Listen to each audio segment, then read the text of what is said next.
How's your golf going? My- By the way, My golf, my actual golf, your playing of golf. I kind of stopped playing golf this year. Oh, Unfortunately. work got that busy. Work got that busy. That's usually what it is. I usually what happens is I play so much golf, that I'm usually pretty, like the last round of the year we play is usually a one club tournament over at Rose City here in Portland, which is super fun. Hang on, one club in the bag? One club in the bag. Yeah. You just walk around with one club. You usually don't take a bag unless you want like water or something. Do you like that. choose what club? You get to choose. Yeah. Usually you choose the wrong one. And you always lose. There's a guy who's won it a couple times, and he won it a couple years ago when I played. I think he shot like 74 with a 3-wood, which is bananas. So what do you choose in a one club? I chose a 7-iron last time I played, which was wrong, thinking that it would. I could get out Why? of Like you can hit it off the tee. But the thinking you get it out of the bunker if possible, and that's just not true. You can't get out of a green. I'm not good enough to get out of a greenside bunker with a 7-iron. So the real answer is take a 5-iron. Take a 5-iron. That's the answer. What, you think getting out of a bunker with a 5-iron is easier than a 7? It's the same, especially in the winter. It's going to be sort of hard packed sand. You just kind of put it out of the side. Yeah, right. You're not going onto the ground. I can't, like last time I took a 7 and I was told immediately on the hole that I chose the wrong club because it's a par 3 that's like 160 yards, something like that. And so I ended up in the greenside bunker that's right up against the green. There's a little like slope to it. Yeah. And it's flat out the back and it's curved up to front. I'm like, okay, great. I'm in the bunker. And I try to flop it out of it. Doesn't work. Try to flop it out of it again. Doesn't work. And I just turn around, putt it backwards, putt it onto the green. That's what I should have done the first time. So how many holes are you playing? Play 18. Yeah, right. Full round. Full round. See, I would have thought. See, I would have gone a 7-iron, right? If I was, because I can generally hit it straight. 150 meters, and I'm thinking, on your average par 4, I'm thinking of 5-irons. It's kind of too long for a first. Like, I don't know. I just feel like you could probably get into more trouble with a 5-iron first or second shot. That's what you think, but it's not true.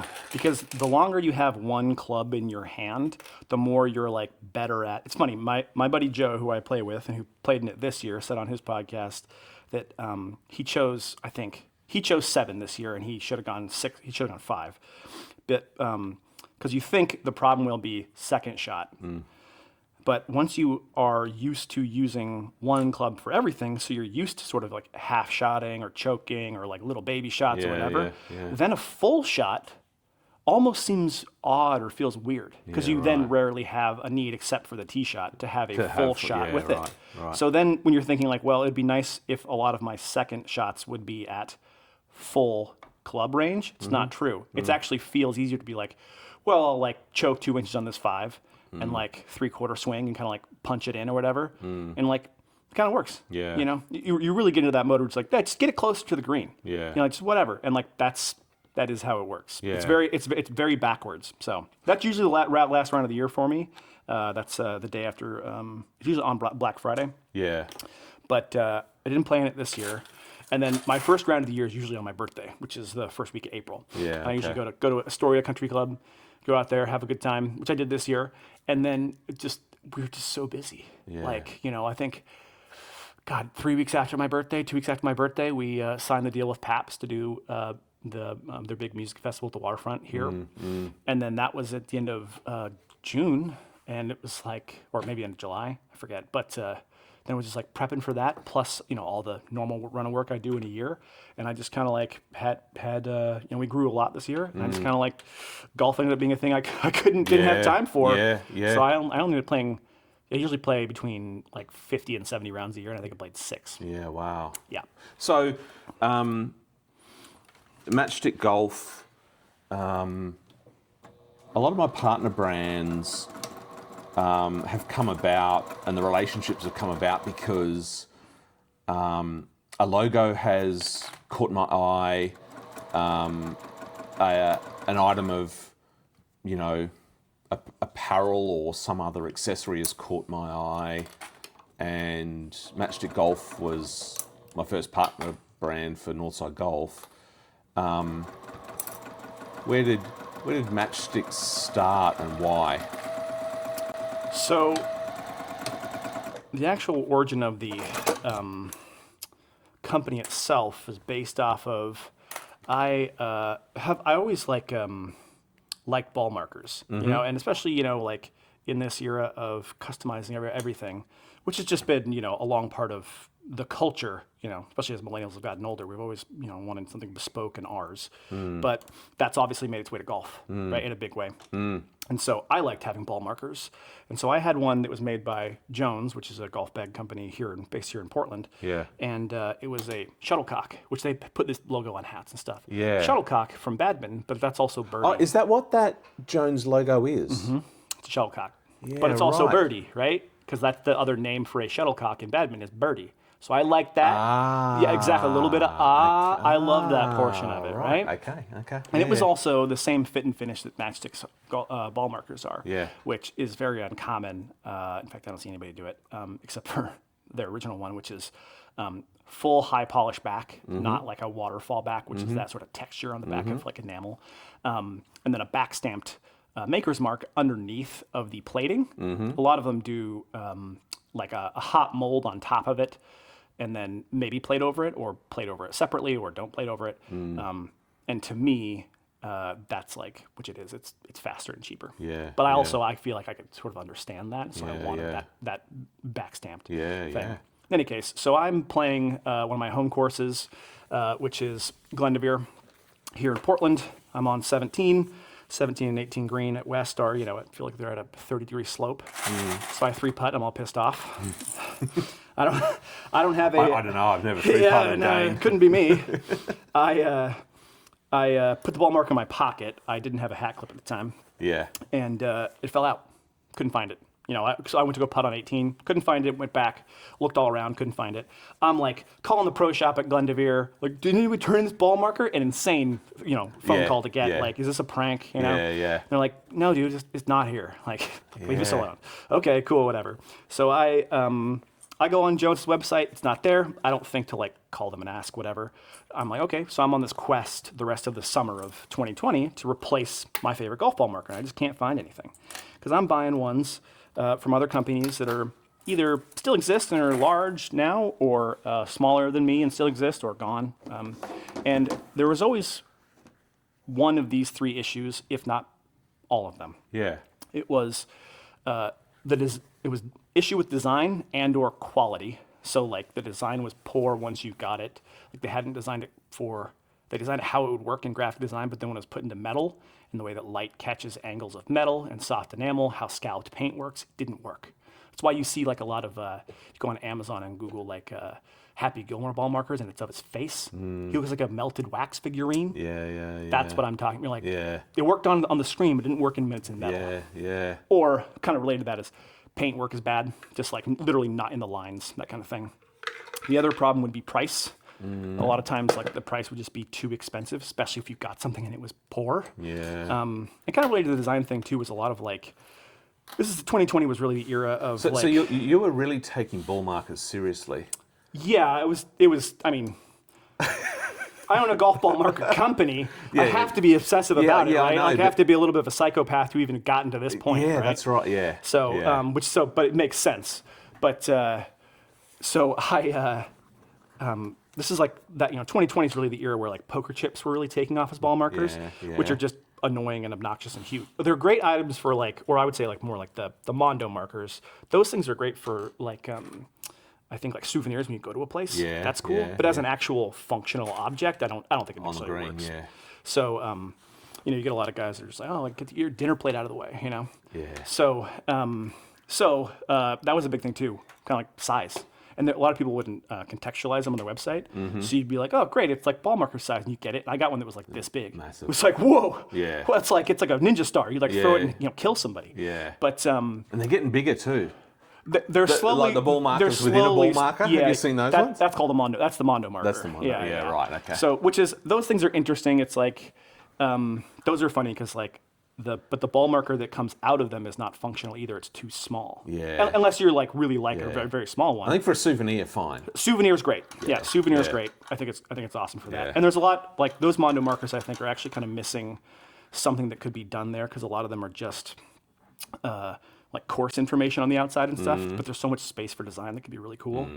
So In any case, that's kind of off track. But So you're on quest to get the ultimate ball marker, 2022. well, 2020. 2020. It's still summer 2020. Right. The other okay. thing that was an issue for me was packaging and presentation.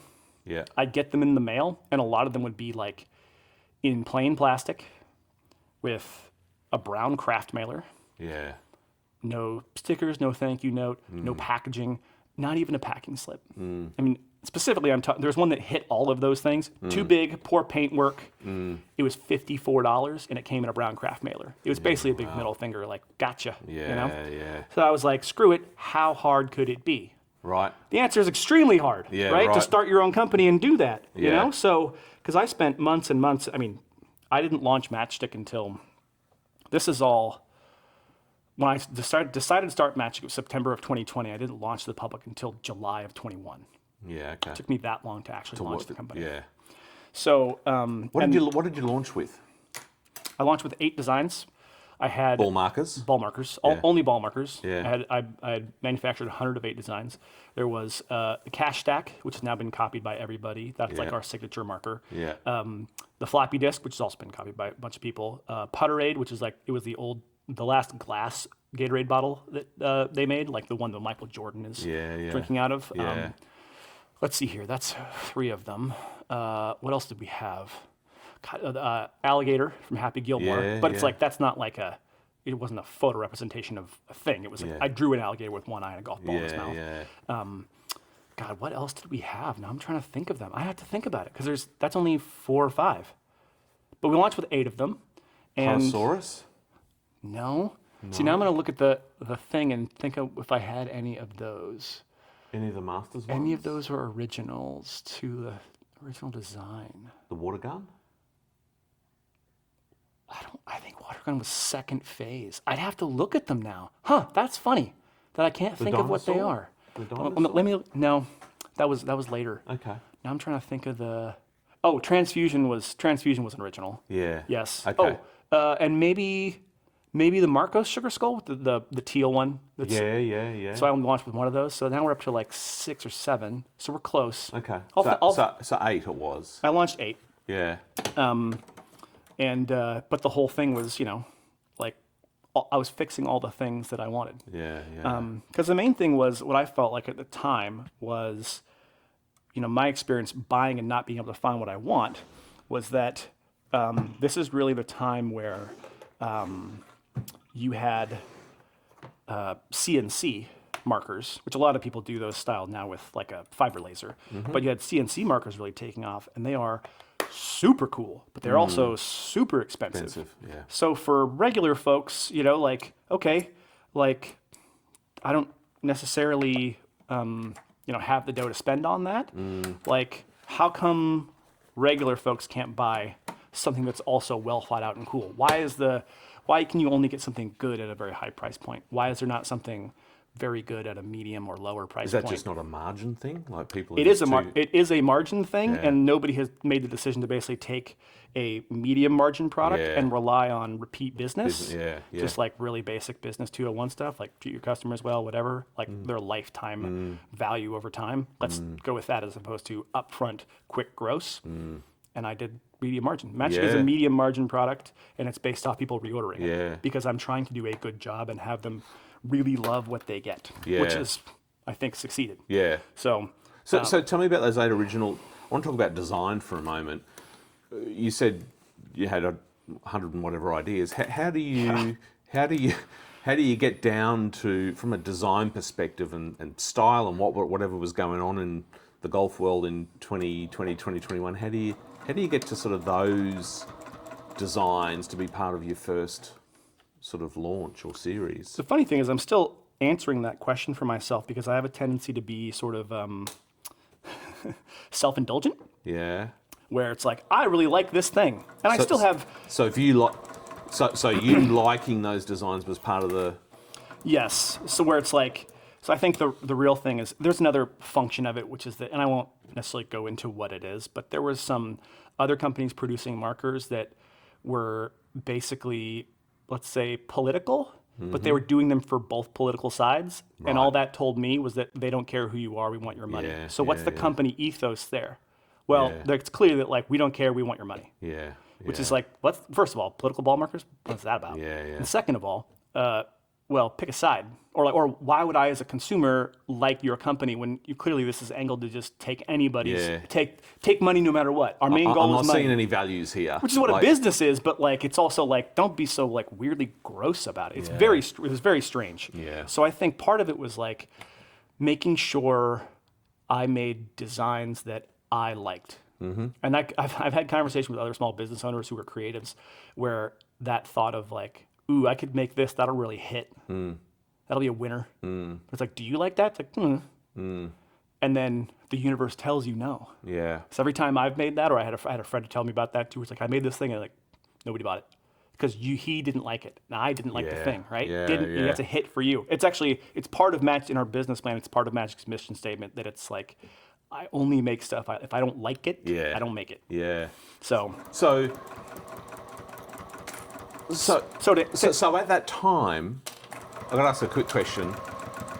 At that time of launching, how far into the future had you sort of scenario planned what Matchstick would or wouldn't be? Like, we're sitting here now in January 2026, and we're literally in a workshop. Like, was this the vision? No, absolutely Starting not. with bull markers. Absolutely to here. not. That's no. I was a sports writer for 9 years before that. I worked at NBC Sports as my last job. Was on TV covering the Blazers and stuff here in Portland, and then I'd secretly been planning to leave that career for a very long time. I had gone back to school when I was still living in Seattle to get an accounting degree, like a whole other bachelor's, and completed that and stopped working in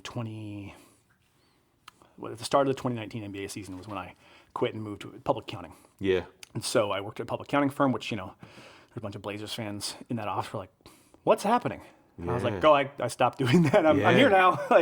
So, and then COVID hit. So I lasted, like one season at the accounting firm, and it was a small little 40-person firm. They thought that accounting work would go down during COVID. Of course, it went way up, right? So, but that I had summer of 2020 off to just golf, had extra money, think about where I should start a ball mark company apparently, and then got a job the next fall because there's lots of work to do in accounting. Yeah.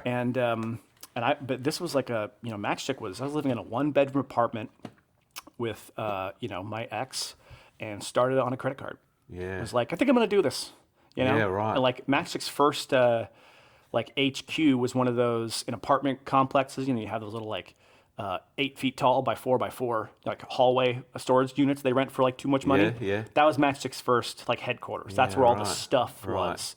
So I only had enough money to buy 100 mailers and stuff like that. So did your market research tell you that ball markers was going to be a good business to get into? It was more that I had this problem that I couldn't solve, and I thought that there was a clear market gap. Yeah. Why can't regular people have well-designed items? Yeah. And why aren't they getting them in cool packaging from a company that cares about them and isn't producing generic junk? That sounds like a big hunch. Yeah. Which is why I got started on a credit card. Yeah. And it was and why I think when I spent a lot of time on it and put money on a credit card, maybe the girl I was dating at the time wasn't super stoked about that, right? What are you doing over here? The other side of it is I worked for, at the time, I was an accountant for the largest healthcare firm in Oregon. So it's like I had a regular big boy job. It was no big deal. But then, of course, it grew. And, when your passion grows, you're like, oh, my goodness, And it's funny, I was just having this conversation with a wholesale partner of mine at a university yesterday.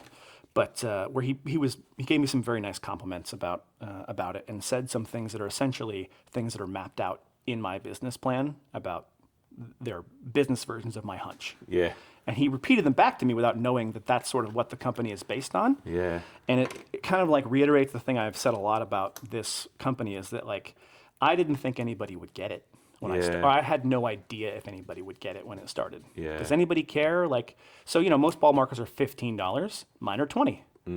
Does anybody get a kit in their, are they going to value are some people going to see it and say, well, that's just like you're just adding the box?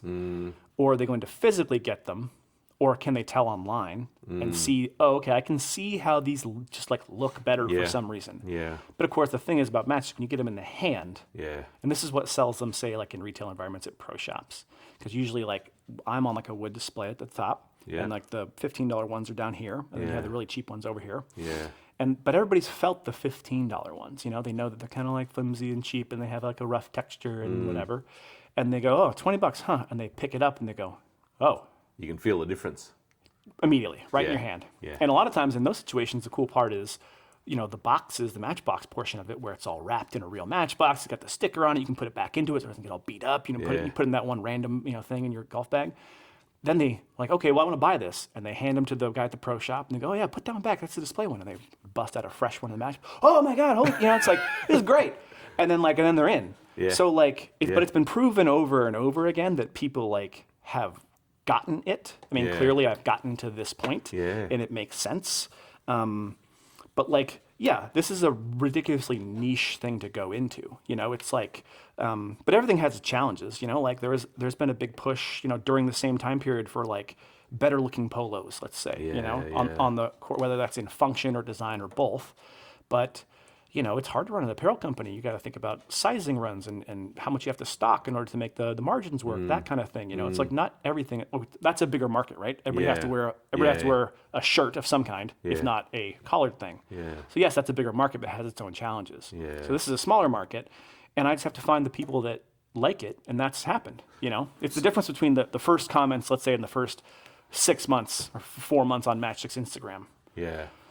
$20 for a golf ball marker. I just use a quarter. Yeah. Okay, well that person is already in my business plan. Is like I'm never going to chase that guy. It's fine. He doesn't care. I'm trying to find people that care. Yeah. And people that care, which is proven over and over again by looking at my own, you know, like customer information. It's like people buy over years and years and years, and they come back, and their lifetime value is high because they know that I care about it. I mean, clearly, deeply, I'm like a little psychopath about ball markers. What's that about? Yeah. Like. He's into it. All right, great, cool. You know, so when did you? When did it flip from a side gig to this is now going to go? I'm going full time. I had inklings to take out a small business loan for a very long time, but it just never seemed like. Never pulled the trigger on it. Yeah, just never pulled the trigger on it. Like I don't know, it wasn't like. You know, the scale of that is much different. Yeah. And even though, you know, at that point in time, I have a full business degree, I've been around, you know, my dad was a small business owner until he retired this year. Like, been around that, like, in general. Yeah. It's not like I'm some expert at it. And plus, I mean, that's the whole trade-off of, you know, small business capitalism here in America, right? Where it's like, yeah, you have the potential to make it, but you also have the potential to totally eat shit, right? Yeah. So, so basically it came down to, like, well, whether I should, you know, take out this small business loan or not. And I found a lender here in Portland that does that for small companies like me, you know, ones that maybe don't necessarily, you know, like Matchstick sort of broke even every year, right? Until then. So it's like, we're not like, you know, basically it's like, okay, you can take out a smaller loan and like you clearly have enough sort of cash flow to pay back loan with a little bit of interest, but it's not going to be big. Yeah. And so that's kind of, I was like, all right, I guess we're going to do it. So so you bit the bullet. When was that? I started that process in the summer of 23 and like, you know, got funding and, you know, launched quote unquote that I was publicly full time in like September or something like that of 23. Right. So, and then, at that same time, that's when I moved into this space and, you know, turned it into a workshop that's been able to expand to a bunch of other products. So. But you weren't doing this in 23, were you? No, this was. You didn't have sewing machines in 2023, did you? No. I think the only functional thing I had for customization was I had a laser engraver. Yeah. But so the head covers came about because I do the Oregon State Beavers baseball alumni tournament every year. Zach Taylor and all those guys, and it's great. And so they had moved it from one course to another, and they're like, you know, we have a little more space here. We'd like to have like you know, vendors and like a little booth thing. And he's like, why don't you come and be the first one? I want to see if people like it. You know, I haven't really like gotten it together for everybody else yet. So like maybe another years. But you want to come down and sell stuff and make other things. I was like, yeah, sure, that sounds great. Because I go down and play in it before. Yeah. And so, so we had a crew go down. We played in it, and but that was months before that. I was like, okay, what else can I make for this tournament that's like sort of bespoke? Like, hey, come over to the thing because you can only get this here. Yeah. And so, head covers are like a big thing to like take on, and it's kind of the same thing as apparel if you're sort of like having them made, right? Yeah, yeah. It's a stocking thing. It's a production run thing, but I was thinking about making them out of like reclaimed beavers stuff for that tournament. And I talked to a guy about it, and like it wasn't really clear. Like I couldn't. Had you made head covers before? No, because and the guy I talked to about it was like, oh, can you like maybe make these for me? And he was like, yeah, but then he was going to quote me by each like how each jersey was cut up. It wasn't like a wholesale order thing, and I was like, that's not like. I need you to say like it's this sort of flat price, and I'll give you a bunch of stuff, and like kind of how I do it now. It's like you're the artist, go ahead. I'm sure what you're gonna make is gonna be awesome. Yeah, yeah. So that didn't really work, and I just kind of like put that aside, and I couldn't think about it. And then so that summer, so luckily my mom is a art teacher, and so she is in the shop, and I thrift things all the time. I've been doing it since I was a very little kid, and I had found these ping head covers, these fuzzy ping head covers.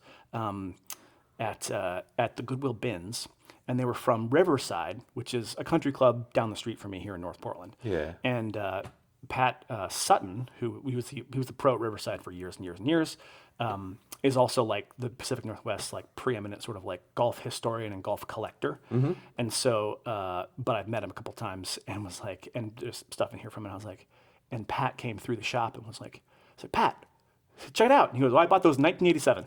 Like, he knows exactly when they're from. He bought those for the shop. I'm like, that's awesome. So I had those here, and I had them on display or whatever. And I was telling my mom about the, so it's like summertime. And so I was telling her, oh, yeah, I'd like to make head covers, but I don't really know how. It's like, so I picked up the ping one. I was like, how hard would it be to sort of like open this and then change the template? Because I didn't like most of the thing I didn't like about it is that template comes together in the middle because it's all filled with like very thick foam and the shape of the template is the thing that keeps the head into it. Yeah. So I didn't really like that dress form look, that pinch in the middle. And also like that seems it'd be more secure with elastic. Most head covers made with elastic inside now. Like, like what if that shape deforms over time or the foam degrades?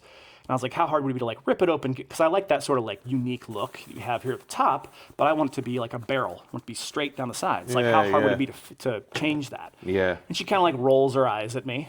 Yeah. She's like, come on, like this is a woman who has her own dress form. She's been sewing for 50 years. Yeah, it's like super easy. Yeah. She was wrong, by the way. It was super hard. Yeah. But we had to take something here. I'll show you. We had to take this, which is it's called a French curve. So you take a French curve to the template because you have to match what this looks like when it's open is like a big wing. It has wings. It's like a fleur-de-lis, top of fleur-de-lis. Where that curve is, underneath the wings, you have to then rematch those curves so when you put it back into a three-dimensional object, it actually meets correctly and doesn't have some weird angles. Yeah, so you have to do a bunch of math with the French curve, which I'll admit she did because she's smarter than me. But it took us like probably to figure it out, probably 3 months. Yeah, wow. To like get it to where we kind of like wanted it. And that's also a lot of like sewing and figuring out what the stitch tolerances should be. Like, oh, are we doing like, quarter inch seams, we're doing 1/8 inch seams, whatever it is. So yeah, kind of figured that out. And then we've just been kind of like working on it ever since and making them better and better. And in true, me fashion, I overdo it on everything. So now, all the thread is this Gutermann thread that has a tex weight, which is its tensile strength. It's basically the kind of thread that you would make for like sails, like say sailing boats. Because it's like, well, let's make them super strong. Or the fleece is not sort of generic fleece. It's actually Polartec 200, which is like sounds impressive. Polartec invented fleece in 1979, basically, and this is like sort of like from the originator of fleece. And this is 200 is their sort of like first like thermal layer weight, but it's like super heavy duty. And then now we're doing the interior has this is 2 layers of poly cordura basically for rigidity additional, protection for the club. And then also, if the external material is washable, of course, that makes this whole thing machine washable. If you happen to need to do that, I always recommend, like wiping it off. But I've had a couple guys be like, "Oh, I dropped it in a puddle," just like straight up in a puddle, which makes sense here in Oregon. So, okay, you throw it in the machine, wash it on cold because everything here is, not going to shrink, and then air dry it. And then, of course, at the very end, I pre-treat them for UV and water protection. So they come like that because, we're making them out of various materials here. So we make it out of a baseball jersey. Well, whoever made the baseball jersey, that fabric is probably made of the right materials to resist UV a little bit more than, say, a rain jacket, which is, made of something for the rain when it's not sunny. So it's, if we're exposing it to, you play 50 rounds a year, that's thousands and thousands of hours of UV exposure, right, between the range and it sitting outside while you're getting a drink and actually playing whatever it is. It's possible for it to fade because this material wasn't made for that. So let's fix that. So clearly you've gone deep. As with everything, I go deep. I go deeper than I'm still sampling out different versions of the inner liner to see if there's something better. Yeah. All the time.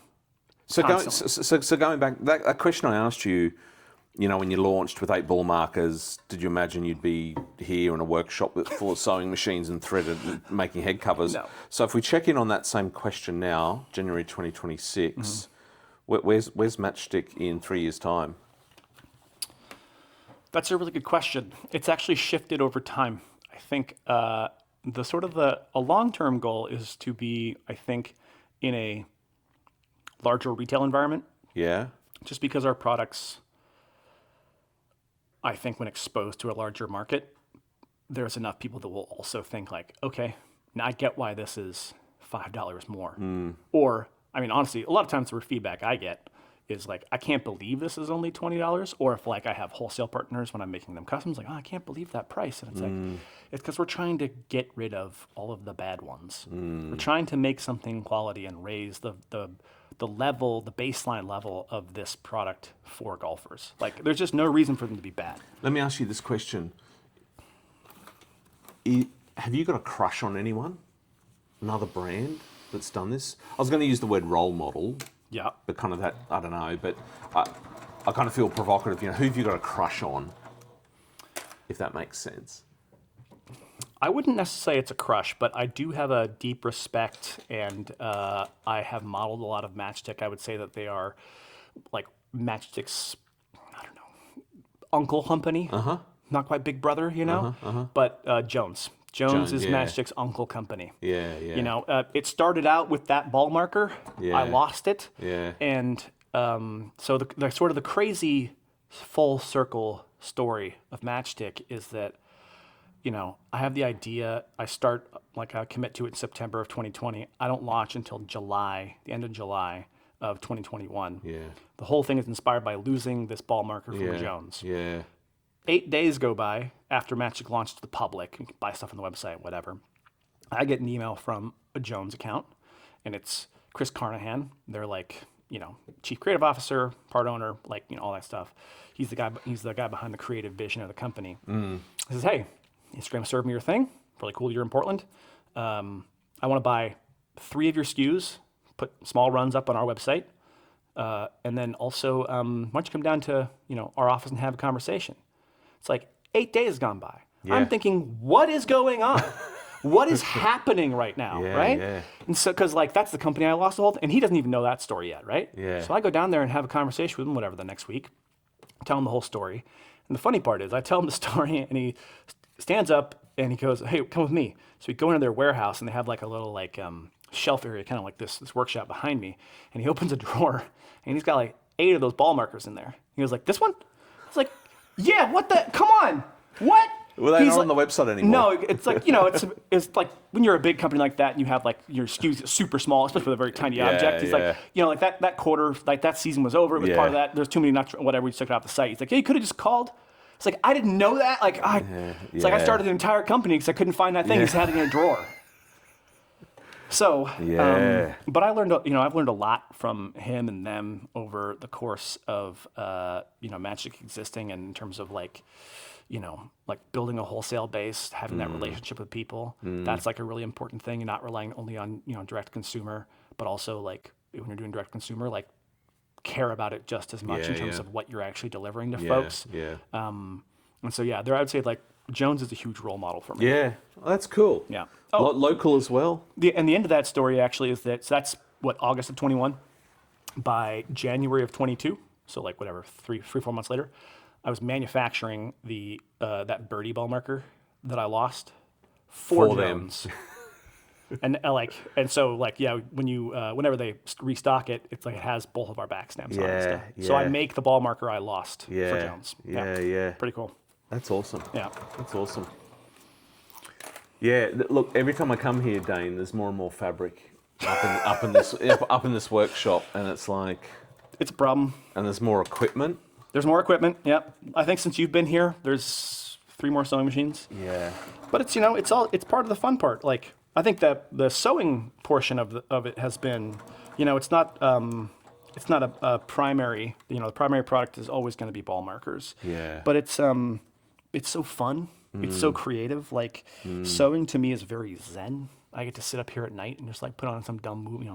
I'm watching Dodgeball for the 50th time, and I'm just like zenning out, and then I get tired and I go to bed. And then at the end of the day, like it's always. I mean, we'll do it here while during this video. Like we're gonna turn this thing inside out, and it's like, oh, it's pretty cool. Like what I mean? Like it's like just very much like mommy put it up on the fridge. It's what it feels like sometimes.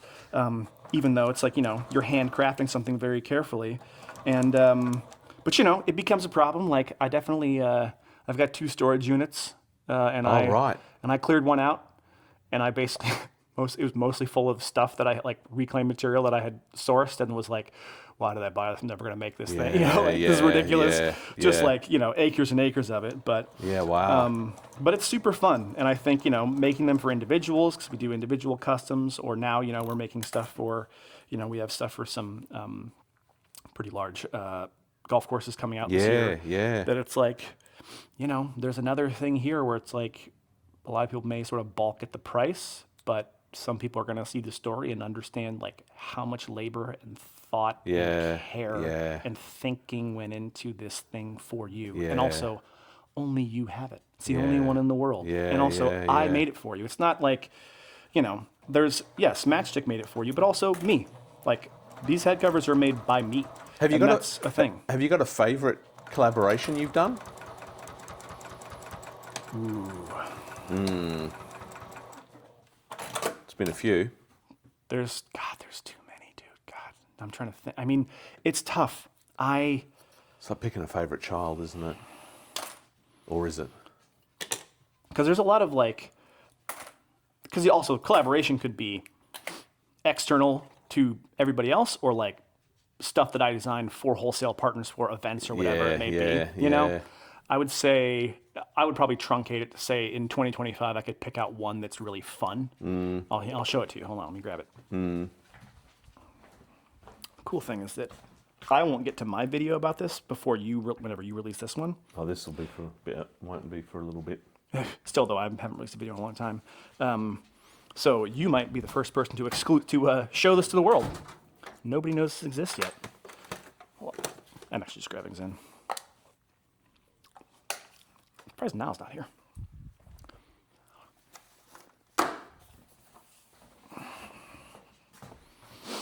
All right.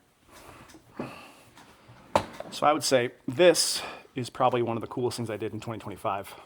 So I do the Oregon Legends tournament every year, which is out in Central Oregon. Yeah. And so every year we do like a ball marker or a bag tag for them. It's great.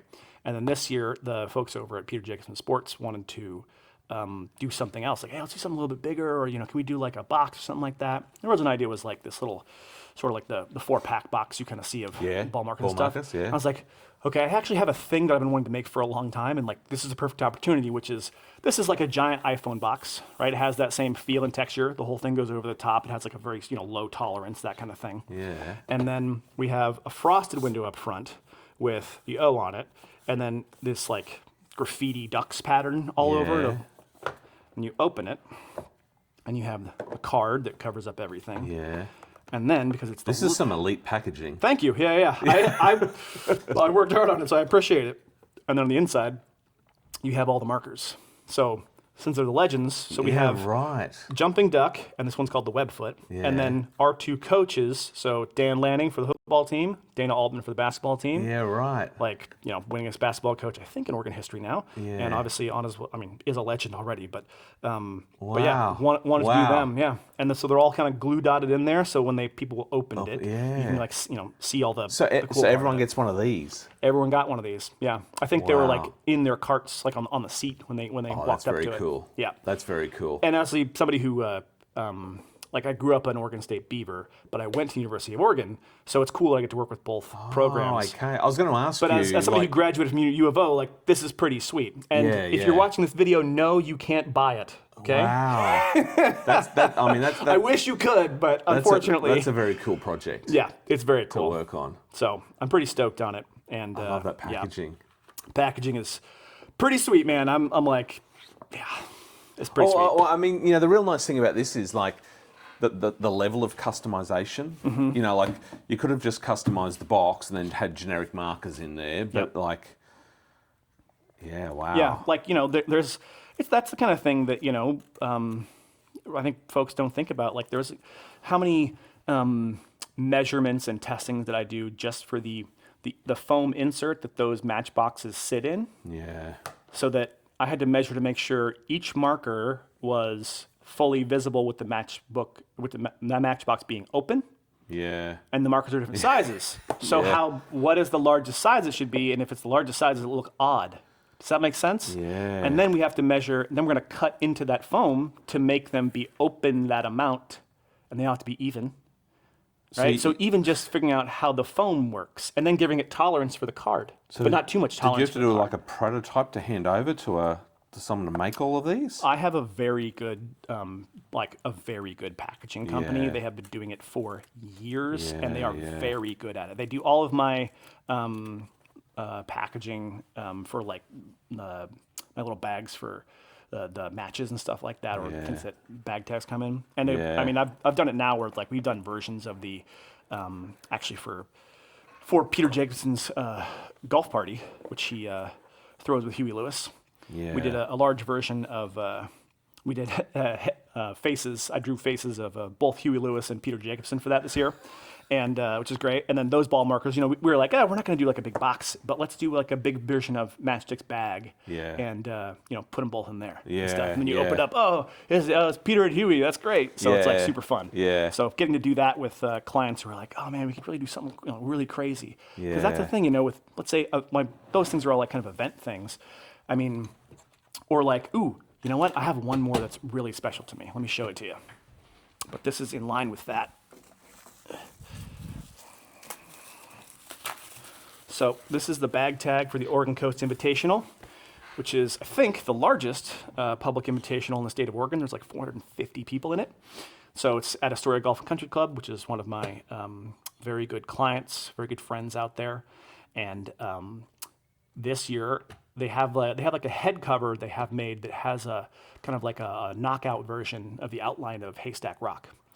And so Jared, the head pro, was like, I want to do something kind of based on that. Can we do like a bag tag for the OCI this year that has that? So That's very cool. had a bunch of reference photos and and that I did it in a couple different cuts, like kind of like a triple blue color tone, but I also did it like in a real color tone because it's mostly actually green, that kind of thing. Yeah. And did it like that. But that's like, I got an email yesterday from somebody reaching out about a project for their like event, but they were like, I was at the OCI, I got the OCI tag, and it's like, and I can't tell you how many people. Shoot, my dad retired this year and sold his business off to another guy who's younger than him and does the same kind of thing around Oregon.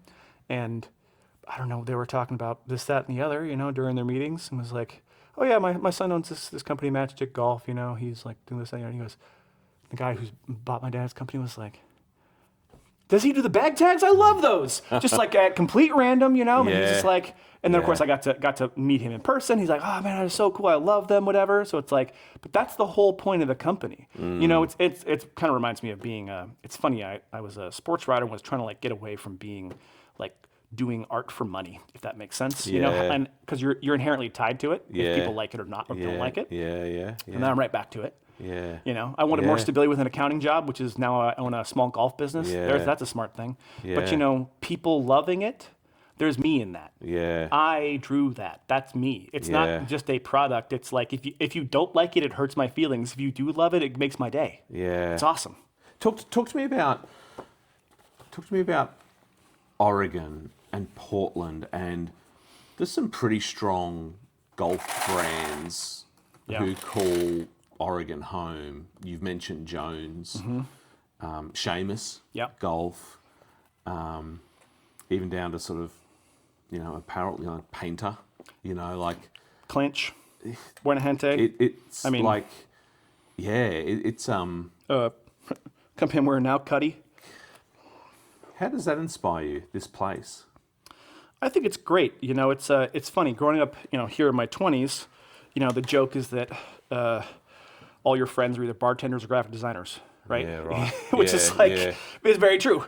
And but I think that lends to Portland just you know, really being a creative place, and the fact that specific to golf, that's not necessarily a design thing, is that Portland is a spot, and I realized this was a little bit different when I moved to a place like Charlotte, North Carolina. But you know, Portland is a spot where public golf is extremely accessible and everywhere, and really the Willamette Valley, or honestly the state. But you know, you have this accessibility where it's, you know, you can go to a round and play at a country club with your friends, or if you're a member, right?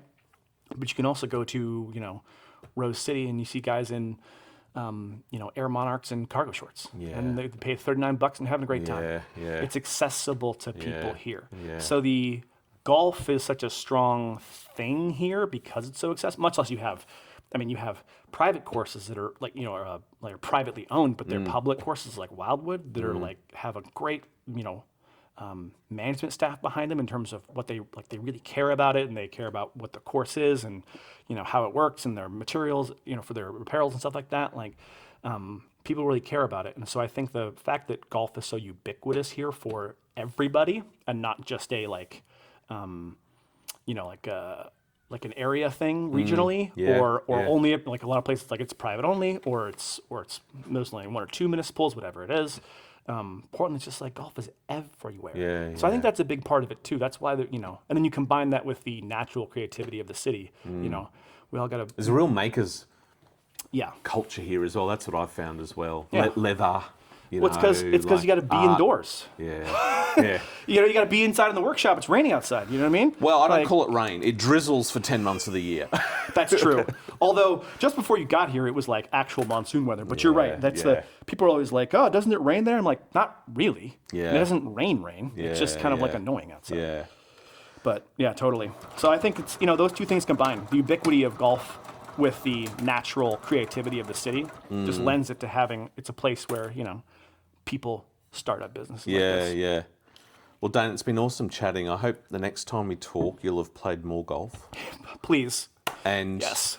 And I hope in 2026 is an awesome year. It's great being a partner with you. Yeah, man. Yeah. I'm glad you're here. Yeah. It's so cool every time I come up from Australia. Yeah, Good to see you, man. It's awesome. We'll chat Yeah. soon. Yeah, man.